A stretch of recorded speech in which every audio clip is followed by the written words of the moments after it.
Chers élèves, bonjour. J'espère que vous allez très bien. Alors, nous sommes le mercredi 20 avril 2020. Aujourd'hui, rendez-vous avec notre leçon de grammaire de la 4e semaine de la période 4. C'est la subordonnée complétive. Comme j'ai déjà expliqué l'autre fois, c'est que nous allons avoir respectivement les trois subordonnées. On a commencé par la subordonnée relative, puis cette semaine, la proposition subordonnée complétive, et à la fin, la semaine prochaine, on va terminer cette série de subordonnées par la subordonnée circonstancielle. Donc, pour la subordonnée d'aujourd'hui, la subordonnée complétive. Suivez très bien. Alors, suivez avec moi. Le maître attend que les élèves rentrent en classe. J'espère que, ou bien j'espère qu'il va réussir. Je pense qu'il est innocent. Je doute qu'il soit innocent. Les touristes souhaitent qu'il fasse beau. Nos parents défendent que nous sortions de la maison. Vous avez remarqué que dans chaque phrase ici, on a le mot que, et on va le définir plus précisément. Il s'agit de quoi?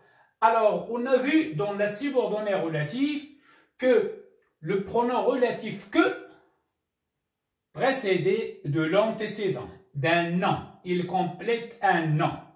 Ici, on n'a pas un nom, on a un verbe.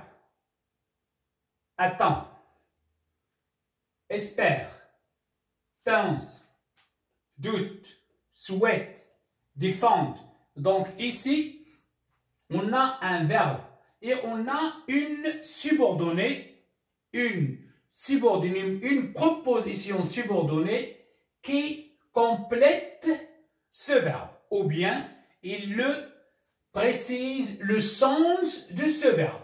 Le maître attend quoi? Que les élèves rentrent en classe. J'espère quoi? J'espère qu'il va réussir. Je pense quoi? Je pense qu'il est innocent. Alors ici, la proposition subordonnée complète le verbe ou bien précise le sens du verbe. On dit ça, c'est le verbe principal. Donc, la proposition subordonnée ici précise et le sens du verbe principal dont elle dépend. Alors, ici, le maître attend. Le verbe attendre. Donc, ici, le verbe compléter, c'est le verbe attendre. Que les élèves rentrent en classe. Que les élèves rentrent en classe. Ça, c'est la proposition subordonnée complétive. Donc, qu'est-ce qu'il reste? Que, ici. Alors, ici, que, ce n'est pas un pronom relatif, c'est une conjonction de subordination.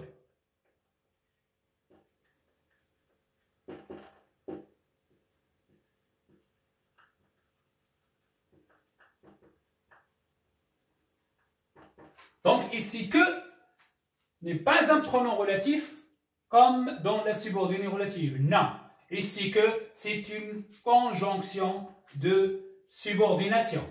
Donc, on a ici le verbe compléter, la conjonction de subordination, la proposition subordonnée complétive qui commence toujours par la conjonction de subordination. Alors ici, j'espère qu'il va réussir. Que conjonction de subordination, qu'il va réussir subordonnée complétive. J'espère, le verbe espérer, c'est le verbe compléter ou bien le verbe principal. Je pense qu'il est innocent. Qu'il est innocent, la subordonnée complétive, que la conjonction de subordination, je pense, c'est le verbe principal. Regardez bien la différence entre cette phrase et celle et l'autre qui est devant elle. Je pense que, je doute que. Suivez très bien. Il faut différencier entre le verbe penser que, savoir que et douter que. Alors ici, je pense qu'il est, suivi d'un mode de l'indicatif. Je doute qu'il soit, suivi d'un mode subjonctif. Alors, on n'a pas encore étudié le subjonctif, on va l'étudier, c'est notre dernière leçon de conjugaison. Donc, ici, c'est ça la différence entre cette phrase et l'autre. Les touristes souhaitent, le verbe souhaiter, souhaitent que.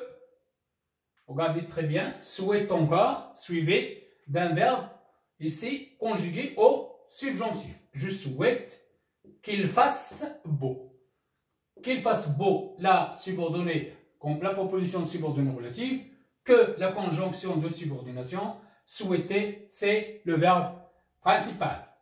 Nos parents défendent que nous sortions de la maison, que nous sortions aussi de la maison, voici ici encore, c'est le subjonctif, que nous sortions de la maison, c'est la subordonnée complétive, défendent, c'est le verbe principal, que c'est la conjonction de subordination.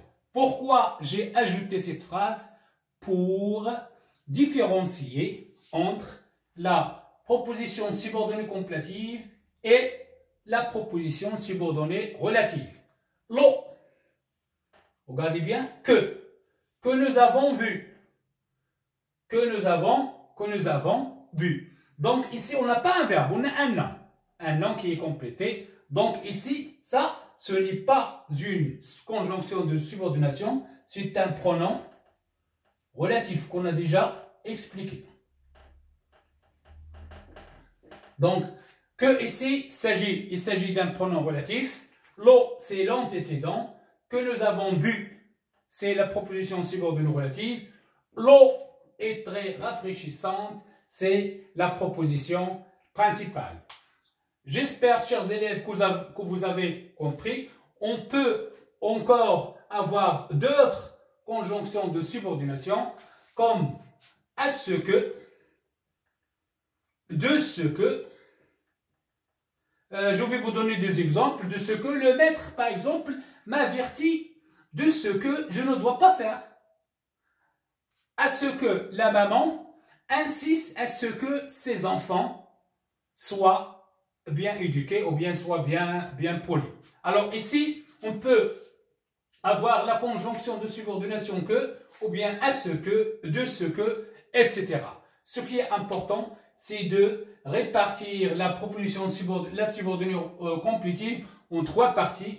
Le verbe principal, la conjonction de subordination, la proposition subordonnée complétive commence toujours par la conjonction de subordination. J'espère, chers élèves, que vous avez bien compris la leçon. Au revoir.